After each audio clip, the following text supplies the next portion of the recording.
इसके अलावा तो कोई ऐसा कुछ उनमें काबिलियत नहीं रही है कि जिसके चलते वो मुख्यमंत्री के दावेदार हो गए।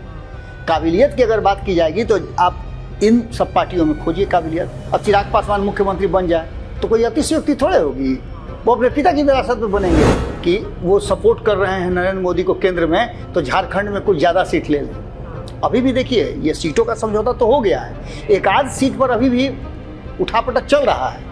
हो सकता है कि एक आध सीट और भारतीय जनता पार्टी अगर नीतीश कुमार के साथ रहना है तो एक आध सीट और दे सकती है, कारण कि यहाँ से वो कहानी शुरू हो चुकी है जो भारतीय जनता पार्टी आने वाले बिहार विधानसभा चुनाव में करना चाहती है। यानी कि भारतीय जनता पार्टी ने इशारा कर दिया है कि नीतीश कुमार को थोड़ा दबा करके या नीतीश कुमार के हिस्से के भी सीटें वो चिराग पासवान को दे सकती है। पैनोरमा ग्रुप, जो सोचता है वो करता है। नमस्कार, भारत लाइव देख रहे हैं आप और ये चर्चा गर्म यहाँ से हो चुका है कि नीतीश कुमार क्या करने वाले हैं। बिहार में 4 सीटों पर उपचुनाव होने वाले हैं और उपचुनाव के साथ साथ बगल के राज्य झारखंड में विधानसभा के चुनाव हैं। ऐसे में आपने देखा होगा कि विधानसभा चुनाव में झारखंड में कल जनता दल यूनाइटेड को 2 सीटें दे दी गई हैं और इस 2 सीटों पर क्या नीतीश कुमार की सहमति बन गई है। नीतीश आखिरकार क्या सोच रहे हैं? नीतीश क्या इन 2 सीटों पर सब्र कर जाएंगे या झारखंड का बदला बिहार में निकालेंगे? कुछ ऐसी ही चर्चाएं बिहार के राजनीतिक गलियारे में चल रही है, तो हमने सोचा कि एक बार बाबा से फिर बातचीत किया जाए और पूछा जाए, क्योंकि कल से लगातार राजनीतिक माहौल गर्म चल रहा है। तो बाबा ये बताइए कि नीतीश कुमार के मन में आखिरकार चल क्या रहा है? क्या जो 2 सीटें मिली हैं झारखंड में, उससे क्या नीतीश संतुष्ट है? अगर नीतीश कुमार संतुष्ट ही रहते तो उनको ज़रूरत क्या थी मीटिंग कराने की? उनको ज़रूरत क्या थी प्रेस कॉन्फ्रेंस करा करके ये कहवाने की कि 11 सीटों पर हमारा दावेदारी है? जी, निश्चित रूप से नीतीश कुमार संतुष्ट नहीं होंगे। और देखिए, सीट शेयरिंग के समझौता में कभी कोई संतुष्ट होता नहीं है, जी। खाली उस आदमी को लेकर के जो खुद सीट शेयरिंग का समझौता करता है, तो उसको भी ऐसा लगता है बाद में कि एक आध सीट और कम, जैसे सब मान गए तो उसको लगता है कि एक आध सीट और कम दे देते ना तो लगता है मान जाता। तो ये स्थितियां हमेशा रहती हैं, लेकिन बात यहाँ तक सीमित नहीं है।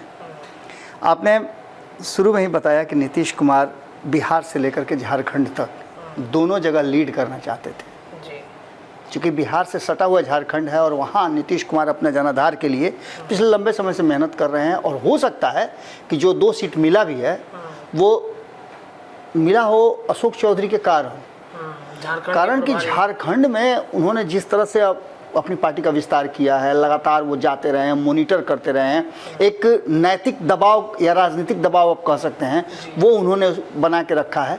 तो ऐसी स्थिति में भारतीय जनता पार्टी को मजबूर होना पड़ा और भारतीय जनता पार्टी अपना फ़ायदा और नुकसान देख रही है। भारतीय जनता पार्टी को ऐसा लग रहा है कि 81 सीटों वाले में विधानसभा में 41 सीटों से चाहिए, तो 68 सीटों पर वो चुनाव लड़ रही है। अगर बहुत अच्छी स्थिति रही तो कमो बेश वो अपनी जगह पर पहुंच जाएगी। और उसके जो स्वाभाविक पार्टनर वहाँ झारखंड में है AJSU, उसके साथ तो उसका है ही। पिछली बार नहीं हो पाया था गठबंधन, इसलिए मामला आप देखे होंगे किस तरह से भंडोल हो गया था।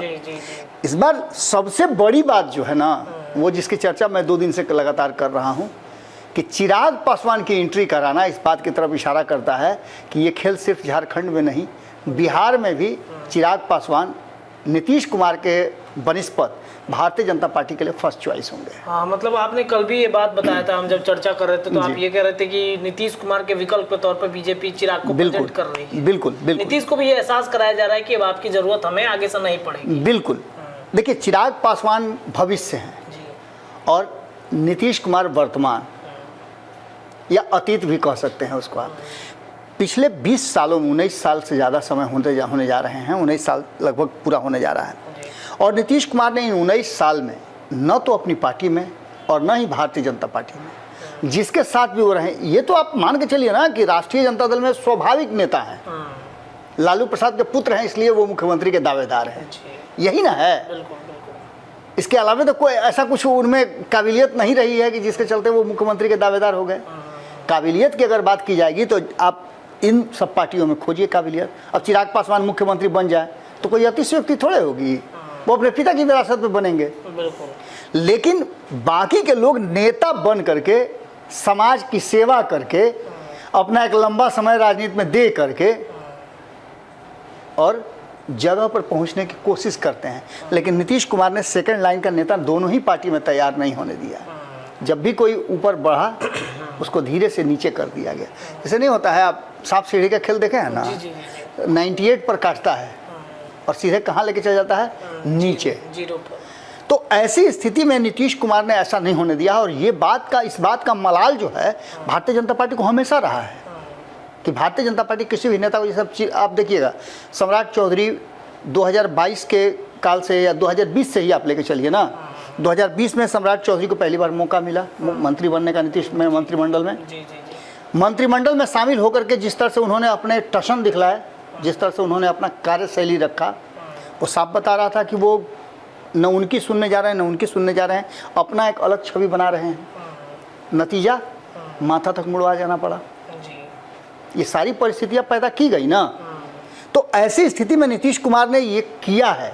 अब जबकि हम जगह पर आते हैं कि 3-4 चीज़ें ऐसी नज़र आ रही है जो साफ साफ चीख करके कह रही है कि भारतीय जनता पार्टी ने जो जाल बिछाया है उसमें नीतीश कुमार क्या फंस रहे हैं, या फिर नीतीश कुमार जो जाने जाते हैं जिस खासियत के लिए फिर से वही काम करेंगे, फिर से पुराना वाला रिकॉर्ड दोहराएंगे।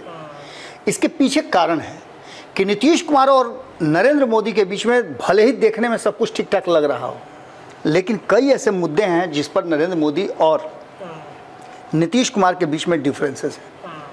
जब नीतीश कुमार को मौका मिलेगा तो छुन से चींटी की तरह काट लेंगे।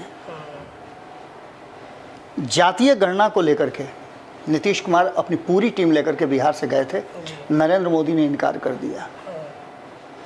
बिहार को विशेष राज्य के दर्जा की बात इनकार कर दिया, नियम ही बदल दिया जिससे कि आप मंगवे मत कीजिए। इसके अलावा बिहार को विशेष राज्य का दर्जा या बाकी की चीज़ें जो चल रही हैं उन सभी को लेकर के भी बहुत सारी बातें अब सामने नज़र आ रही हैं। इसमें आप एक तरफ जहाँ ये सारी विशेषताएं हैं, वक्फ बोर्ड की बात कर लीजिए या फिर आप कोटा के विदिन कोटा की बात कर लीजिए, इन सभी चीज़ों को लेकर के एक बात तो साफ साफ नज़र आ रहा है ना कि नीतीश कुमार इन सभी चीज़ों से नाराज़ जरूर है। नीतीश कुमार को अभी चाहिए था क्या, नीतीश कुमार ने एक नैतिक दबाव बनाने की कोशिश की थी कि वो सपोर्ट कर रहे हैं नरेंद्र मोदी को केंद्र में, तो झारखंड में कुछ ज़्यादा सीट ले लें।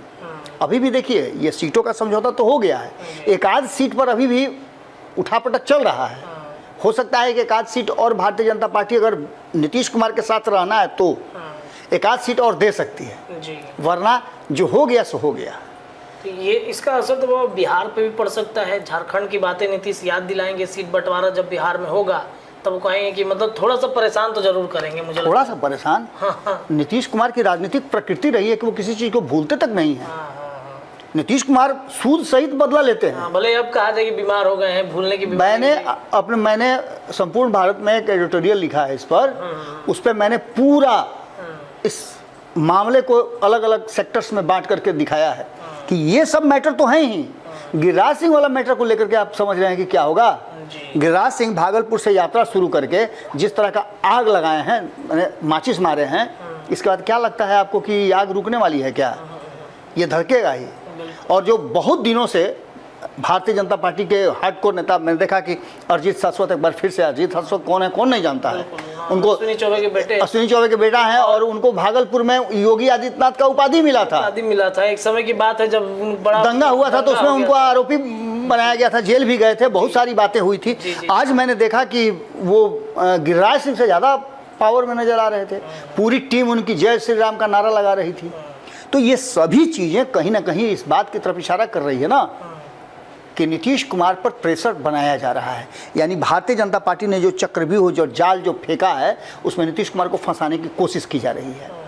नीतीश कुमार झटके में निकल जाते हैं कि फंस जाते हैं, ये सवाल अभी भी बचा हुआ है। इस सवाल का जवाब जब खोजने जाइएगा आप, तो आप देखिएगा कि जनता दल यूनाइटेड और राष्ट्रीय जनता दल गिरिराज सिंह वाले मामले में एक स्वर में बोल रही है। दूसरी तरफ आप जातीय गणना की बात कर लीजिए, उसमें पूरा विपक्ष और नीतीश कुमार एक स्वर में बोल रहे हैं। बिहार को विशेष राज्य के दर्जा पर फिर से विपक्ष एक स्वर में बोल रहे हैं। और जब जब विपक्ष के स्वर नीतीश कुमार के स्वर से टकराते हैं तो विस्फोट होता है बिहार में। हम ये नहीं कह रहे हैं कि नीतीश कुमार कल अलग हो जाएंगे। अभी बहुत सारा समय है जोड़ घटाव करने का। दूसरी तरफ प्रशांत किशोर, इस चुनाव में उनकी भी पता चल जाएगा कि क्या ताकत है और किस तरह से वो उनका ऊँट किस करवट बैठता है। नीतीश कुमार की इस 4 सीटों का जो चुनाव है उसको वेट एंड वॉच कर रहे हैं। एक ही सीट पर उनको चुनाव लड़ना है और एक सीट पर चुनाव लड़ने के लिए त्रिकोणीय मुकाबला होना है, ये भी लगभग तय हो चुका है। अब ऐसी स्थिति में क्या निकल करके सामने आता है ये बहुत इंपॉर्टेंट है। इसके अलावे नीतीश कुमार की शैली रही है कि वो अनप्रिडिक्टेबल है।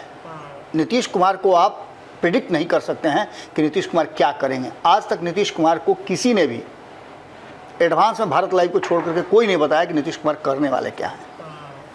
कई बार हम सही हो गए हैं।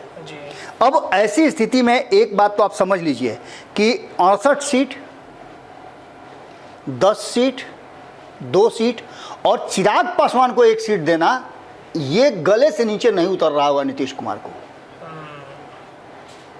कारण कि यहाँ से वो कहानी शुरू हो चुकी है जो भारतीय जनता पार्टी आने वाले बिहार विधानसभा चुनाव में करना चाहती है। यानी कि भारतीय जनता पार्टी ने इशारा कर दिया है कि नीतीश कुमार को थोड़ा दबा करके या नीतीश कुमार के हिस्से के भी सीटें वो चिराग पासवान को दे सकती है। इससे तो एक मुझे लगता है कि नीतीश कुमार को एक और बड़ा पॉइंट मिल गया बिहार में कि जो जीतन राम मांझी की पार्टी है, उपेंद्र कुशवाहा की पार्टी है, इनको वहाँ पर सीट नहीं मिला तो शायद भड़का भी सकते हैं कि भाई आपको बताइए आपके साथ क्या हुआ। देखिए ये जो है ना, आप जो बात बता रहे हैं, ये लोग बिहार में जो नहीं मिला है उसका फ़ायदा बिहार में लेने की बात करेंगे। जैसे आप झारखंड में इन लोगों को नहीं जोड़ा गया और पहले से ही लोग तैयार भी नहीं थे, हल्के में बात कर रहे थे, वो अलग बात है। लेकिन जिस मजबूती के साथ चिराग पासवान वहीं जाकर के मीटिंग करने लगे, वहीं अपनी पार्टी का सम्मेलन बुला दिए, तो ये तो बता रहा था ना कि वो वहाँ अपना जनाधार खोज रहे हैं। ये तो थे। और जिस समाज को लीड कर रहे हैं उस समाज की जनसंख्या वहाँ अच्छी खासी है, तो इसको लेकर के भी वहाँ उनका हक बन रहा था। नीतीश कुमार भी वहाँ मेहनत कर रहे थे अशोक चौधरी के माध्यम से, उसका भी हक बन रहा था। ये सभी परिस्थितियाँ बन जरूर रही थी, लेकिन इन दोनों के नहीं। अब ये दोनों जो है प्रेशर बिहार में बनाएंगे कि हमको झारखंड में छोड़े थे ना, आपको हमको बिहार में बढ़ा के दीजिए। लेकिन इन सब बातों के साथ साथ अब 2-3 बातें बहुत महत्वपूर्ण है। भारतीय जनता पार्टी का बिहार कैडर इनकार कर रहा है कि वो गिरिराज सिंह के किसी भी एक्ट में शामिल नहीं है। हम रत्ने साहब से पूछना चाहते हैं, इतने दिनों तक भारतीय जनता पार्टी की राजनीति आपने देखी है, किसी भी नेता ने अगर पार्टी विरोधी गतिविधि या गठबंधन विरोधी गतिविधि किया, क्या उसको छोड़ा गया है? क्या नुपुर शर्मा इसकी बड़ी उदाहरण रही है। मैंने एक से एक उदाहरण है उसका, एक से एक उदाहरण है। तो फिर गिरिराज सिंह क्यों नहीं? तो अब ये कहने के लिए मजबूर होता है कि क्या ये प्रायोजित है, नियोजित है या सेल्फ है? तो सेल्फ तो नहीं है। भले ही भारतीय जनता पार्टी 2 खेमे में बट करके नीतीश कुमार को नहीं होता है कि अनहर चटकी खेल होता है, 4-5 लोग मिल करके खेलते हैं और आंख बंद करके ऐसे मारा जाता है, पता करने को बोला जाता है कि किसने मारा। नीतीश कुमार के साथ यही खेल, यानी जदयू के साथ यही खेल भारतीय जनता पार्टी खेलना शुरू कर चुकी है और इस खेल में नीतीश कुमार माहिर माने जाते हैं। नीतीश कुमार कमज़ोर भले ही हो गए हैं, नीतीश कुमार अस्वस्थ भले ही है, लेकिन नीतीश कुमार की बुद्धि जो है वो अभी भी राजनीति की चाल और मोहरे चलने में पीछे नहीं है। नीतीश कुमार, एक बात हम बता दिए आपको और कई बार हम कह भी चुके हैं कि नीतीश कुमार इतना आसानी से छोड़ने वाले नहीं हैं।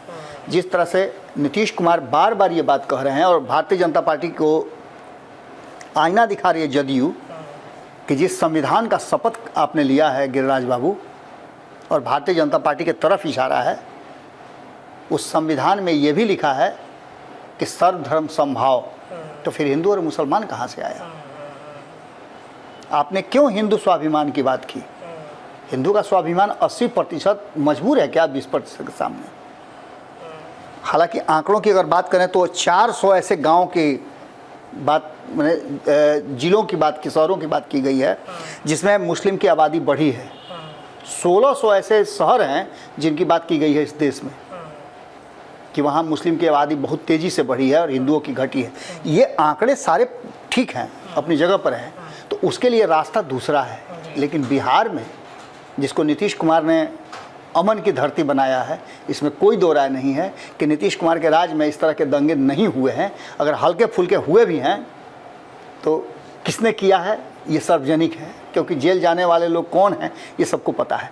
रहा सवाल कि हिंदू स्वाभिमान की बात किसी और तरीके से भी की जा सकती थी, लेकिन नीतीश कुमार के राज में यदि कोई हिंदू और मुसलमान की बात करे तो नीतीश कुमार इस बात को बर्दाश्त नहीं करते हैं।